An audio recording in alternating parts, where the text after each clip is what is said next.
بسم اللہ الرحمن الرحیم۔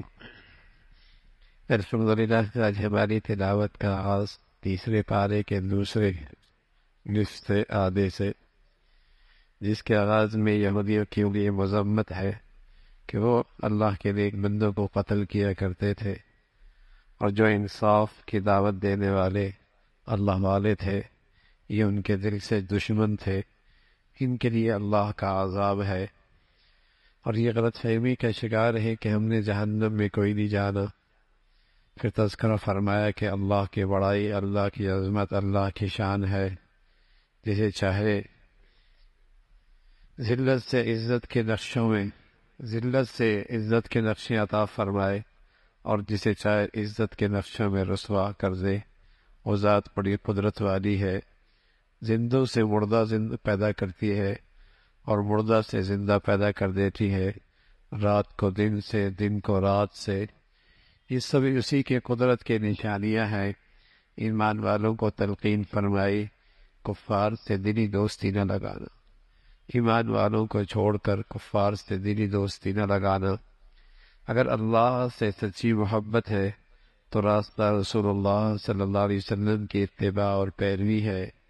یہی وہی راستہ ہے، تم اللہ کے محبوب بن سکتے ہو اور اللہ تمہاری خطاؤں کو معاف فرما دیں گے۔ پھر حضرت عمران کا تذکرہ ہے۔ ان کے اہلیہ بھی بڑی نیک خاتون تھی، انہوں نے بہت عرصہ ہوا ان کی اولاد نہیں ہو رہی تھی، پھر اللہ کے سامنے انہوں نے نظر مانی، اے اللہ اولاد دے دے، بیٹا دے دے، میں تیرے بھائی کی خدمت کے لیے اسے وقف کر دوں۔ یہ بڑے اعزاز کی بات ہوتی تھی، کسی گھر، کسی خاندان، کسی کنبہ، کسی خاندان کا کوئی فرد اللہ کے گھر کی خدمت کرتا ہو، یہ بڑے اعزاز کی بات ہوتی تھی۔ اللہ کے نبی سے پہلے بھی مشرکین مکہ کے ہاں بھی، حالانکہ ان کے ہاں ایمان نہیں تھا لیکن اللہ کو تو مانتے تھے، ان کا یہ بڑے اعزاز کی بات ہوتی تھی بیت اللہ کی خدمت کرنا، بڑے اعزاز کی بات ہوتی، اور بس اوقات اس اعزاز کو لینے کے لیے ان کے تلواریں نیاموں سے نکل آیا کرتے تھے۔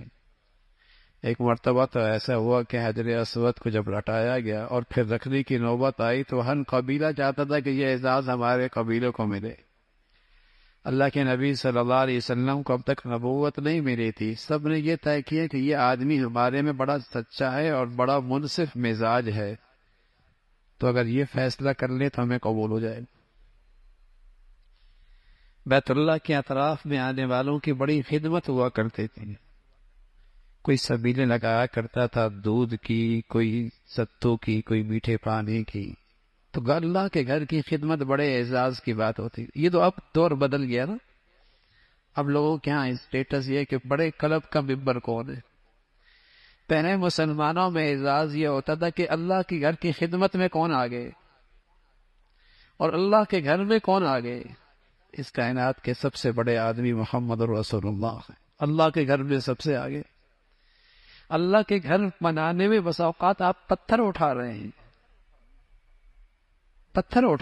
حالانکہ آپ کے جانثار موجود ہیں، آپ اشارہ کرتے تو گردنیں پیش کرنے کے لیے تو تیار تھے، لیکن آپ کیوں پتھر اٹھا رہے ہیں؟ اعزاز، نصیب کی بات۔ تو اس خاتون نے نظر مانی کہ اے اللہ بیٹا دے دے، تیرے گھر کی خدمت کرے گا۔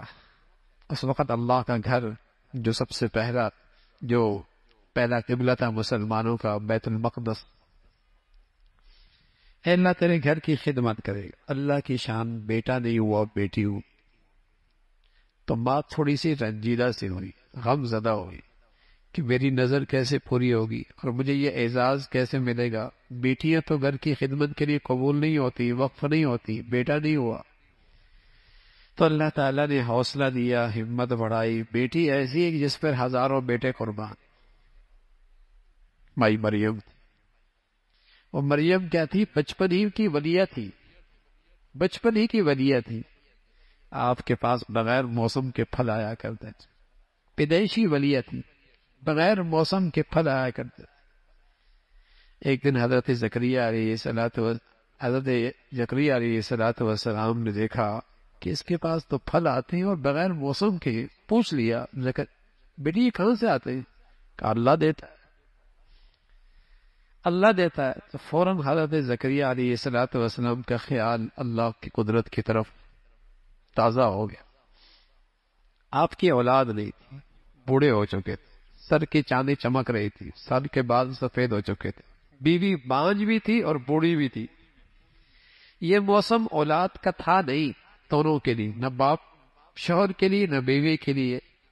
اللہ میاں سے دعا کر دی، اے اللہ تو مریم کو بغیر موسم کے پھل دے سکتا ہے تو مجھے بغیر موسم کے اولاد دیتے۔ کچھ ایسی انکساری اور کیسی عاجزی، کچھ ایسی فریاد تھی، اللہ نے فریاد قبول کر لی۔ پوچھا کہ اللہ بیٹا تو ہوگا لیکن کیا میں جوان ہو جاؤں گا اور میری بیوی بھی جوان ہو جائے گی؟ فرمایا نہیں، دونوں بوڑھے رہو گے، اسی بڑھاپے کے اندر ہو، اسی بڑھاپے کے اندر ہوگی۔ اور ہوا بیٹا، اور بیٹا بھی پھر حضرت یحییٰ جیسا پاک دامن، عفیف، نیک سیرت، صالح، اللہ نے حضرت یحییٰ کی صورت میں بیٹا عطا فرمایا۔ تو یہ اللہ کی قدرت۔ آگے واقعہ اس سے بھی زیادہ غیر معمولی اللہ کی قدرت۔ یہاں تو اماں بھی ہیں، ابا بھی ہیں، اگرچہ بوڑھے ہیں لیکن ہیں تو صحیح نہ۔ آگے پیدائش حضرت عیسیٰ علیہ السلام، اس کا تذکرہ ہے، جن کے تو والد ہی کوئی نہیں۔ اللہ رب العزت نے مریم سے پیدا فرمایا، والدہ ہے، والد کوئی نہیں ہے، حضرت عیسیٰ علیہ السلام ہیں۔ اور سبحان اللہ، پھر اللہ نے ان کو ایسا نبی بنایا، ایسا رسول بنایا، معجزے دیے، معجزے بھی غیر معمولی۔ ایک تو یہ معجزہ تھا کہ بچپن ہی میں حضرت عیسیٰ علیہ السلام نے بولنا شروع کر دیا۔ دوسرے معجزے دیے کہ آپ پرندہ مٹی سے بناتے، ہوا میں اڑاتے، اس میں زندگی آ جاتی تھی۔ کوئی مادر ذات اندھا پیدا ہوتا، آپ اس کی آنکھوں پہ ہاتھ لگاتے، بینائی واپس آ جاتی تھی۔ مردے کو آپ زندہ کر دیا کرتے تھے۔ اس زمانے کے اندر طب کا بڑا چرچا تھا، طبیب اپنی مہارت رکھتے تھے۔ اللہ رب العزت نے نبی کا معجزہ ایسا دیا کہ ساری دنیا کے طبیب اکٹھے ہو جائیں، ایسا تو کوئی نہیں کر سکتا۔ معجزہ ہے ہوتا ہی ایسا ہے کہ وقت زمانے کے لوگ اس جیسا نہ کر سکے۔ طبیب کیا کر سکتا ہے؟ بینائی ٹھیک تو نہیں، ٹھیک کر سکتا ہے لیکن مادر ذات کو تو بینائی نہیں آ سکتی، مردے کو تو زندہ نہیں کر سکتا۔ لیکن اللہ نے حدیث علیہ السلام کو سارے معجزے عطا فرمائے۔ یاد رکھیے گا، معجزہ اللہ کا قدرت کا شکار ہوتا ہے، اللہ کی قدرت ہوتی، نبی کے ہاتھ پہ ظاہر ہوتا ہے، نبی کے اختیار میں نہیں ہوتا۔ جب چاہے کوئی معجزہ دکھا دے، جب چاہے کوئی ولی کرامت دکھا دے، ایسا نہیں ہے۔ قدرت اللہ کی، آپ کی سچائی کے لیے، آپ کی سچائی کے اعلان کے لیے اللہ اس قسم کے معجزات دکھاتے ہیں، اپنے نبیوں کو دیتے ہیں۔ ہمارے نبی صلی اللہ علیہ وسلم کو بڑے غیر معمولی معجزے ملے، غیر معمولی معجزے ملے۔ ایک مرتبہ آپ نے انگلی ڈالی پانی میں اور بڑے لشکر نے پانی پی لیا، پانی ختم کوئی نہیں ہوا۔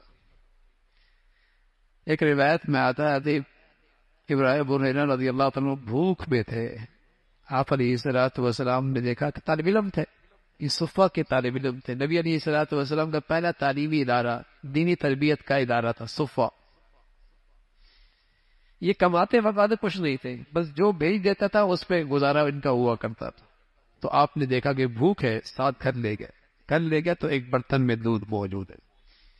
حضرت ابو ہریرہ خود فرمانے لگے، میں خوش ہو گیا، پیٹ بھر جائے گا۔ اتنے میں اللہ کے نبی صلی اللہ علیہ وسلم فرمایا، جتنے صفہ میں طلباء ہیں سب کو بلا دو، سب کو بلا دو۔ فرمایا میرے خیال میں آیا کہ تھا ہی تھوڑا سا، جب سب کو بلاؤں گا تو ظاہر ہے مجھے سب سے آخر میں ملے گا، میرے کیا بچے گا۔ لیکن اللہ کے نبی صلی اللہ علیہ وسلم کا حکم تھا، میں سب کو بلا کے لے آیا، وہی سے کہا پلاؤ ان کو۔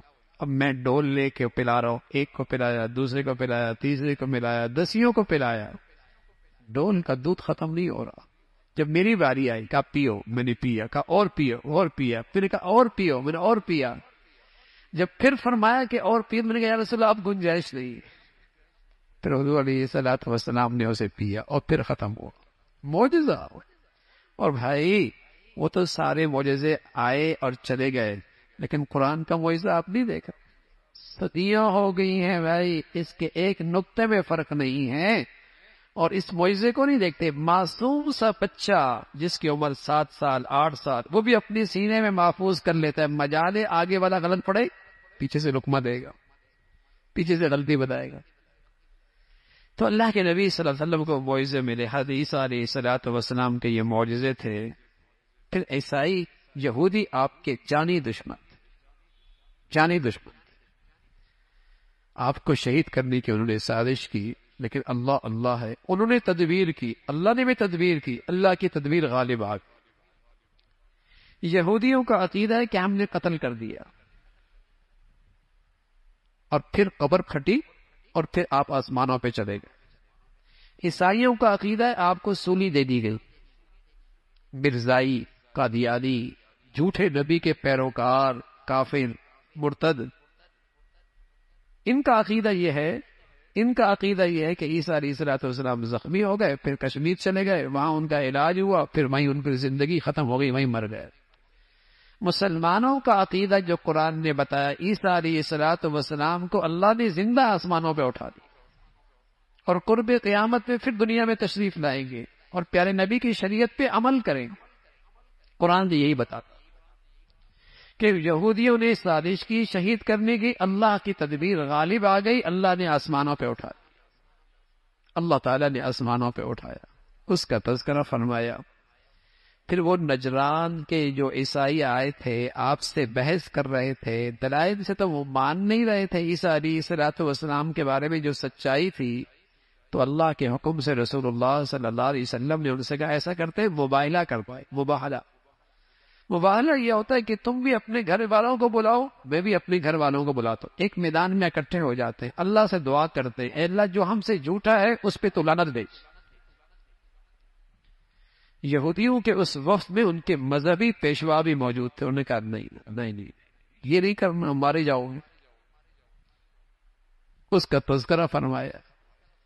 پھر فرمایا ان لوگوں کو دعوت دو اس کلمے کی جس کلمے کو عیسیٰ علیہ الصلوۃ والسلام بھی لے کے آئے، موسیٰ علیہ الصلوۃ والسلام بھی لے کے آئے، جس کلمے کا تذکرہ تورات میں بھی ہے، انجیل میں بھی ہے، توحید کا کلمہ ہے. انہیں اس کلمے کی طرف دعوت دو اور انہیں بتاؤ کہ ابراہیم علیہ الصلوۃ والسلام یہودی نہیں تھے، نصرانی نہیں تھے، وہ تو مخلص اور یکسو ہو کر مسلمان تھے. اس کا تذکرہ فرمایا. پھر فرمایا یہودی یہ سازش کرتے ہیں اور چاہتے ہیں جیسے یہ خوب گمراہ ہے، مسلمان بھی ایسے ہی گمراہ ہو جائے. مسلمانوں کی زندگی میں یہی گمراہی ہے. یہ بس اوقات اسلام لاتے ہیں لیکن سازشی انداز میں، کہ صبح اسلام لے آؤ، شام کو اسلام سے انکار کر دو، تاکہ سادہ لوگ مسلمان بھی ان کی پیروی کرنے لگ جائے اور وہ بھی اسلام سے مرتد ہو جائیں. یہ ان کے سازشوں کا تذکرہ فرمایا. پھر اللہ رب العزت نے فرمایا کہ اللہ نے تو پیغمبروں سے عہد لیا تھا کہ اگر آخری نبی آئے گا تو اس کے پیروکار بننا. در حقیقت ان پیغمبروں کی امتوں کو تلقین ہے کہ آخری نبی کی پیروی کرنا سب کی فلاح اور نجات ہے. اب نجات کا راستہ ایک ہی ہے اور وہ محمد رسول اللہ صلی اللہ علیہ وسلم کی اتباع ہے. اللہ رب العزت کو جو دین پسند ہے وہ صرف دین اسلام. جو بھی اپنی غلطیوں پہ توبہ کرے گا، اپنی اصلاح کر لے گا، اللہ معاف فرما دے گا. اس اسلام کی قدر و قیمت کیا ہے اللہ نے یہ نہیں بتایا. کل قیامت میں نجات نہیں ہو، چاہے اس مسجد سے بھرا سونا بھی دے دو، بلکہ اس ملک کے بقدر سونا بھی دے دو. قرآن کہتا ہے ساری دنیا بھی سونے سے بھر دی جائے نا، تب بھی ہلاکت اور ناکامی سے کوئی چیز بچا نہیں سکتی. تو میرے عزیزوں کل پتہ چلے گا اسلام کتنی قیمتی دولت. فرمایا ساری دنیا دولت، ساری دنیا زمین و آسمان کی یہ ساری فضا سونے سے بھر جائے تب بھی نجات نہیں ملے گی. نجات کی شکل کیا ہے؟ اسلام کی زندگی، اسلام پہ خاتمہ. تب اندازہ ہوگا نعمت اسلام کیا دولت ہے. اللہ ہمیں قدردانی نصیب فرما دے. اللہ تعالیٰ ہمیں اس کی قدردانی نصیب فرما دے. میرے عزیزو چونکہ آج کی منڈیوں میں یہ دولت چلتی نہیں نا، تو پیدائشی مسلمانوں کو بس اوقات اس کی قدر بھی نہیں ہوتی. جن کا اسلام پہ کچھ لگا نہیں تو انہیں اس کی اہمیت اور عظمت بھی نہیں ہوتی. اور بس اوقات مسلمانوں کی اولادیں مسلمان نہیں رہتی، مسلمانوں کی اولادیں اسلام کے بارے میں شک میں مبتلا ہیں، مسلمانوں کی اولادیں قدر نہیں ہوتی۔ تو وہاں اللہ رب العزت بتا رہا ہے کہ اندازہ ہوگا کہ دولت ایمان اور نعمت اسلام کیا دولت ہے۔ فرمایا نیکی کا اعلیٰ درجہ یہ ہے کہ اللہ کے راستے میں اپنی سب سے پیاری چیز خرچ کرو، سب سے پیاری چیز اللہ کے راستے میں خرچ کرو، یہ نیکی کا سب سے اعلیٰ درجہ۔ ویسے تو کچھ بھی خرچ کرو گے خلوص کے ساتھ اللہ قبول فرمائیں گے، لیکن اعلیٰ درجہ نیکی کا پانے کے لیے اپنی محبوب ترین چیز خرچ کرو۔ اور سبحان اللہ، صحابہ رضوان اللہ اجمعین پر جب یہ قرآن کی آیت اتری تو ہر ایک کی نظر پڑی کون سی چیز ان کی زندگی میں سب سے محبوب ہے۔ ایک صحابی آئے ابو طلحہ، جن کا باغ تھا مدینہ منورہ کے مسجد نبوی کے بالکل سامنے، اور بڑا گھنا باغ تھا کھجوروں کا، کوئی پرندہ اندر چلا جائے تو اس کے لیے واپس نکلنا مشکل تھا، اتنا گھنا میٹھا پانی۔ اس کا یا رسول اللہ، میں نے اپنے ساری مالیت میں نظر کی تو میرے کیا سب سے محبوب اور قیمتی چیز یہ باغ لگا ہے، اسے اللہ کے راستے میں قبول کر لی تھی۔ ایک کہا یا رسول اللہ، میری سواری، میرا گھوڑا جسے میں نے بڑی محبت سے پالا ہے لیکن مجھے پسند بہت ہے، لیکن میں نیکی کا اعلیٰ درجہ پانا چاہتا ہوں، اس کو اللہ کے راستے میں قبول کر لیجیے۔ اس انداز سے ہر ایک اپنی محبوب ترین چیز لے کے آئے، اس کا تذکرہ فرمایا۔ پھر روئے زمین پر سب سے پہلا گھر، روئے زمین پر سب سے پہلا گھر وہ بیت اللہ، جس کا حکم اللہ نے دیا ہے، جس کا نقشہ جبرائیل امین نے بنایا ہے، جس کے معمار حضرت ابراہیم علیہ السلام ہے، جس کی مددگار اسماعیل علیہ السلام ہے۔ روئے زمین کی سب سے مقدس عمارت بیت اللہ کی، روئے زمین کی سب سے مقدس عمارت بیت اللہ کی ہے۔ اور سبحان اللہ، اس کے دائیں بائیں کتنی بڑی شاندار بلڈنگیں ہیں، لیکن کتنی مرتبہ دیکھو گے دل بھر جاتا ہے۔ بیت اللہ ایسا ہے، کالے پتھروں سے ہے، کالا اوپر پردہ ہے، جو جتنا اسے دیکھتا ہے اتنی وہ اپنی طرف کھینچتا ہے، جتنا دیکھتا ہے اتنا اپنی طرف کھینچتا ہے۔ عجیب مقناطیسیت ہے اس کے اندر، جو جتنا اسے محبت اور عقیدت سے دیکھے گا، بس اوقات آدمی وہاں سے واپس آ رہا ہوتا ہے تو آنکھوں سے آنسو جاری ہو رہے ہوتے ہیں کہ اس سے جدا ہو رہا ہو۔ حالانکہ اس کے دائیں بائیں شاندار عمارتیں ہیں، لیکن جو اس کے اندر کشش ہے اور جو اس کے اندر نور ہے۔ تو روئے زمین کی سب سے مقدس عمارت بیت اللہ کی، اللہ کا پہلا گھر ہے، اس کا تذکرہ فرمایا۔ پھر ایمان والوں کو تلقین فرمایا، ایمان والو اللہ کے دشمنوں کی پیروی نہ کرنا ورنہ تم بھی ان جیسے ہو جاؤ۔ اللہ کی رسی مضبوطی سے پکڑو، قرآن مجید کو مضبوطی سے تھام لو، اور یہی راستہ ہے جس سے تم فرقہ پرستی سے محفوظ رہو، آپس میں ٹکڑے اور تقسیم سے محفوظ رہو۔ اللہ کا کلام قرآن مجید کو مضبوطی سے پکڑ لو۔ اللہ کا بڑا انعام ہے اہل ایمان پر، ایمان کے بعد سب سے بڑا انعام کہ مسلمانوں میں آپس میں اتفاق ہو، مسلمانوں میں آپس میں محبتیں ہو۔ مسلمانوں کی بڑی طاقت ہے تقوی اور آپس کا اتفاق، یہ مسلمانوں کی اجتماعیت کے سب سے بڑی طاقت۔ لیکن آج اسی طاقت کے خلاف ساری سازشیں، کہیں رنگ ہے، کہیں نسل ہے، کہیں برادری ہے، کہیں زبان ہے، کہیں وطنیت ہے، کہیں صوبائیت ہے، کوئی ذات ہے، پتہ نہیں کیا کیا بلائیں ہیں، اور نتیجہ کیا ہے کہ مسلمان ایک دوسرے سے نفرت کرنے والا، مسلمان ٹکڑیوں میں تقسیم ہے، آج تقسیم در تقسیم ہے۔ پھر فرمایا مسلمانوں میں ایک ایسی جماعت ہونی چاہیے جو خیر کی دعوت دینے والی ہو، بھلائی کی طرف بلانے والی ہو، جس کی زندگی کا مقصد ہی یہی ہو۔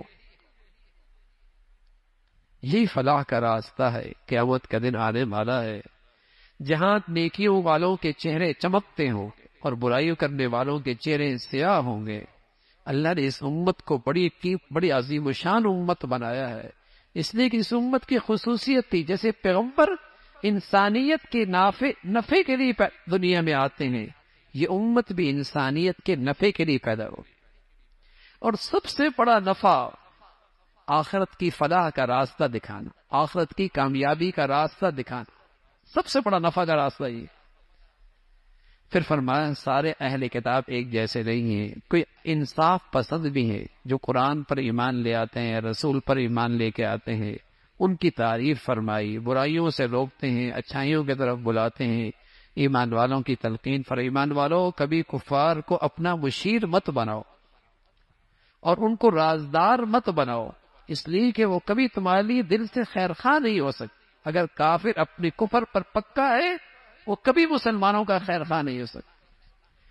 تمہیں کوئی اچھائی پہنچ جائے تو انہیں بڑا برا لگتا ہے، اور تمہیں کوئی مصیبت آ جائے تو انہیں بڑی خوشی ہوتی ہے۔ کبھی کبھی اندر کا بغض اور کینہ ان کی زبانوں پہ آ جاتا ہے، لیکن جو ان کے دلوں میں ہے وہ زبانوں پہ آنے والے سے زیادہ ہے۔ اس کا تذکرہ فرمایا۔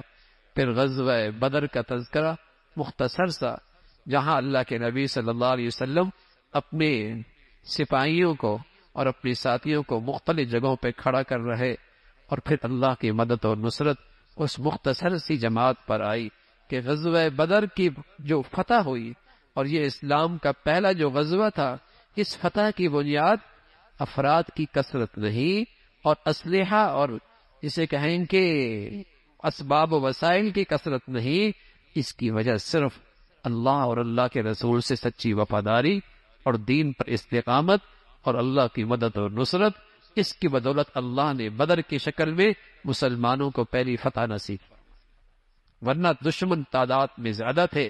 یہاں اللہ کے فرشتے آسمان سے زمین پہ اترے، جس سے مسلمانوں کا حوصلہ اور بڑھ گیا، اور پھر اللہ نے اہل ایمان کو تلقین فرمائی، سود نہ کھاؤ، اللہ سے ڈرو، اللہ سے ڈرو۔ اور متقی لوگوں کا تذکرہ فرمایا کہ متقی لوگ کون ہوتے ہیں؟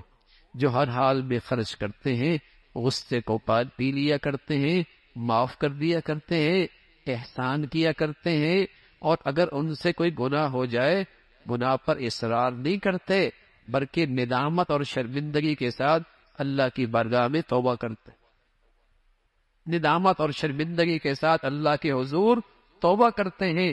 یہ متقی لوگ ہیں جو گناہوں پہ اصرار نہیں کرتے، ان کے لیے جنت ہے اور جنت کے انعامات ہے۔ پھر غزوہ احد کا تذکرہ ہے تقریباً 55 آیات۔ یہ اہل ایمان کے لیے ایک بڑی آزمائش تھی، جیتی ہوئی جنگ اور جیتی ہوئی کامیاب جسے کہیں کہ بازی، مسلمان آزمائش کا شکار ہو گئے اور مسلمانوں کو شکست ہونے لگی، جیتی ہوئی بازی، اس کا تذکرہ، اور اس میں بہت کچھ نصیحت ہے اہل ایمان کے لیے، اور بہت کچھ ہدایت تھی مسلمانوں کے لیے، اور بڑی عبرت تھی اس میں مسلمانوں کے لیے، اور اس میں بڑے نصائح تھے اہل ایمان کے لیے۔ ایک بڑا مقصد تو اس میں یہ تھا کہ جب شکست ہو رہی ہے اور مسلمان زخمی ہو رہے ہیں اور شہداء کی تعداد بڑھ رہی ہے، تو کون ایمان پہ جمع رہتا، تاکہ پتہ لگے ایمان اور منافق واضح فرق معلوم ہو جائے۔ دوسرا فرمایا اس کا مقصد یہ تھا کہ مسلمانوں میں سے کچھ لوگ تھے جن کو اللہ شہادت کا مرتبہ دینا چاہتا تھا، شہادت کا مرتبہ دینا چاہتا تھا۔ اور تیسری بات فرمائی کہ میدانوں کے اندر یہ چیز ہوتی ہے، کبھی کوئی جیتتا ہے، کبھی کوئی جیتتا ہے، کبھی کوئی جیتتا ہے، کبھی جوتا ہے، یہی تو آزمائش ہے، یہی تو آزمائش ہے۔ اس کا تذکرہ فرمایا، لیکن ساتھ فرمایا ایمان والو، اگر تم ایمان کے تقاضے پورے کرو گے، کامل طور پہ ایمان کے تقاضے کرو گے، تو غالب تم ہی رہو، وَأَنْتُمُ الْأَعْلَوْنَ إِن كُنتُم مُؤْمِنِينَ، ایمان والو غالب تم ہی رہو گے اگر تم نے ایمان کے تقاضے پورے کیے۔ آج جو ذلت اور رسوائی ہے اس کی وجہ یہ ہے آج مسلمان دینی ایمانی زندگی سے بہت دور جا چکا ہے۔ فرمایا وَلَا تَهِنُوا وَلَا تَحْزَنُوا، غم نہ کرو، ہمت نہ ہارو، تم ہی سر بلند رہو گے اگر ایمان کے تقاضے پورے کیے۔ اگر آج ان کو تمہیں زخم لگا ہے، اس سے پہلے انہیں بھی تو زخم لگے ہیں، اور تم میں سے اللہ میاں بہت ساروں کو شہادت کا مرتبہ دینا چاہتا ہے۔ آپ علیہ الصلوۃ والسلام کے بارے میں خبر آ گئی کہ آپ شہید ہو گئے، جس سے مسلمانوں کے تاکہ حوصلے پست ہو جائیں۔ ان کو چاہت، ان کی سازش یہ تھی، لیکن اللہ رب العزت نے اس کو مسلمانوں کی تربیت کا ایک اصول بنا دیا اور مسلمانوں کو تلقین فرمائی کہ محمد صلی اللہ علیہ وسلم بھی دیگر رسولوں کی طرح ایک رسول ہیں جیسے پہلے آئے تھے آپ بھی چلے جائیں گے، لیکن کیا آپ چلے جائیں گے؟ آپ دین چھوڑ دیں گے؟ دین تو نہیں چھوڑنا، تم تو محمد الرسول اللہ صلی اللہ علیہ وسلم کے بارے میں عقیدہ رکھو کہ جیسے پہلے رسول آئے آپ بھی تشریف لے جائیں گے۔ اسی کا تذکرہ فرمایا۔ پھر اللہ اور اللہ کے رسول کی اطاعت ہے۔ جب مسلمانوں کو احد کے موقع پہ شکست سے دوچار ہونا پڑا اور 70 ساتھی شہید ہوئے، جن میں حضرت حمزہ رضی اللہ تعالیٰ عنہ بھی ہیں، جو سید الشہداء ہیں، آج بھی احد میں ان کی قبر موجود ہے، آج بھی وہاں ان کی قبر موجود ہے۔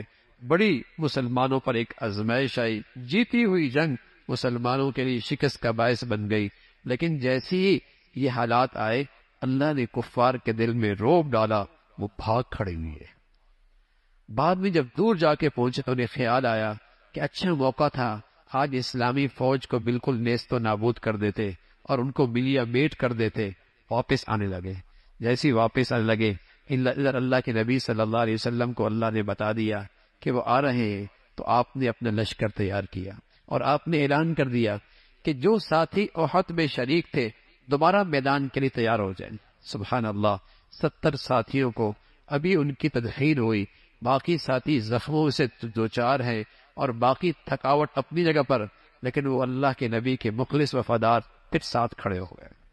اور تقریباً مدینہ سے 7 کلومیٹر دور ایک مقام تھا حمراء الاسد، وہاں تک پہنچے، لیکن اللہ رب العزت نے کفار کے دل میں ایسا رعب ڈالا وہ بھاگ نکلے، اور اللہ رب العزت نے مسلمانوں کو وہ فتح نصیب فرمائی، اس کا تذکرہ اور پھر اہل ایمان کی تعریف فرمائی۔ لیکن ایسے موقع پہ جب مسلمانوں کی شہداء کی تعداد زیادہ ہوئی اور مسلمان زخمی بھی زیادہ ہوئے، جیتی ہوئی جنگ آزمائش کے شکار ہو گئے، تو اس موقع پہ منافقین کو سازش کرنے کا موقع مل گیا اور انہوں نے پروپیگنڈا شروع کر دیا۔ ہم نہیں کہتے تھے نہ جانا، ہم نہیں کہتے تھے کہ مارے جاؤ گے، ہم نہیں کہتے تھے کہ اگر نکلے، اگر ہماری طرح تم عقل سے کام لیتے تو آج محفوظ ہوتے اور اتنا نقصان نہ اٹھانا پڑتا۔ تو اللہ رب العزت نے ان منافقین کو جواب دیا، موت تو تمہارے گھر میں بھی آ جائے گی، موت تو تمہارے محفوظ قلعوں کے اندر بھی آ جائے گی، اور اگر آئے گی تو کون ہے تمہیں موت سے بچانے والا، اس کا تذکرہ فرمایا۔ اور پھر اللہ رب العزت نے اہل ایمان کے لیے سفارش فرمائی کہ جن سے یہ غلطی ہو گئی، جہاں آپ نے پہاڑ پہ کھڑا کیا تھا وہ وہاں سے نیچے اتر آئے تھے، جس سے مسلمان شکست سے دوچار ہوئے، ان کی دل جوئی کیجیے، انہیں معاف کر دیجیے، انہیں درگزر کیجیے، اس کا تذکرہ فرمایا۔ پھر اللہ رب العزت نے اہل ایمان سے کہا، ایمان والو تم اپنی نبی کی اتباع کیا کرو اور اپنی نبی کی پیروی کیا کرو، اور ساتھ ان کی مذمت فرمائی۔ جو لوگ مالوں کو اکٹھا کرتے ہیں اور سمجھتے ہیں کہ مال میں بخل کرنا ہمارے لیے بہتر ہے، فرمایا بہتر نہیں ہے، یہ تمہارے حق میں شر ہے، اس کا تذکرہ فرمایا۔ اور پھر ان لوگوں کا تذکرہ، یہودی جب مسلمان کسی دین کے کام کے لیے وسائل اکٹھا کرتے تھے اور مال اکٹھا کیا کرتے تھے، تو یہودی پروپیگنڈا کرتے تھے کہ مسلمانوں کا خدا غریب ہو گیا، اس لیے مسلمان مال اکٹھا کر رہے۔